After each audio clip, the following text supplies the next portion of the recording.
অর্থাৎ যারা আমাদেরকে ভোট দিয়ে এখানে পাঠিয়েছে তাদের জন্য কাজ করার জন্য তাদের সুরক্ষা বৃদ্ধি করা।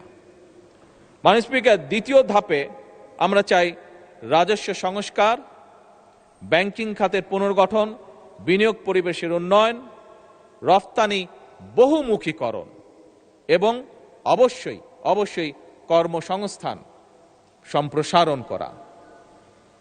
তৃতীয় ধাপে মাননীয় স্পিকার, উৎপাদনশীল, উদ্ভাবন নির্ভর, প্রতিযোগিতা এবং অন্তর্ভুক্তিমূলক অর্থনীতির ভিতকে সুদৃঢ় করা। মাননীয় স্পিকার, আমরা বিশ্বাস করি শুধু জিডিপি প্রবৃদ্ধির হার বাড়লেই প্রকৃত উন্নয়ন হয় না।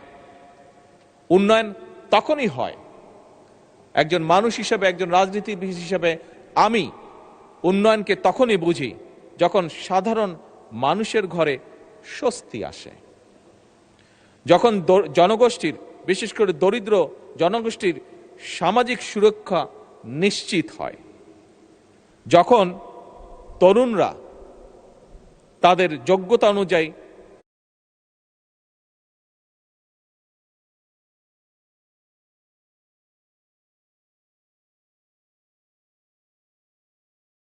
কর্মে নিযুক্ত হয়, যখন কৃষক ভাইটি তার পরিশ্রমের ন্যায্য মূল্য পায়, অর্থাৎ তার যে প্রোডাক্ট সেটির ন্যায্য মূল্য পায়, যখন উদ্যোক্তারা, যেটি মাননীয়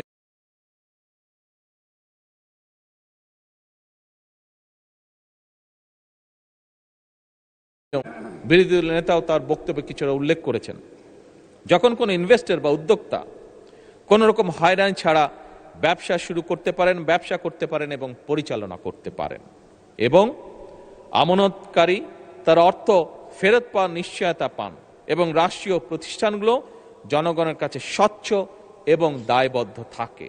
মাননীয় স্পিকার, আমি এটাকেই মনে করি অর্থবহ উন্নয়ন। আমাদের এবারের বাজেটে সেই মানবিক এবং গণতান্ত্রিক অর্থনীতির ভিত্তি নির্মাণের রূপকল্প। মাননীয় স্পিকার,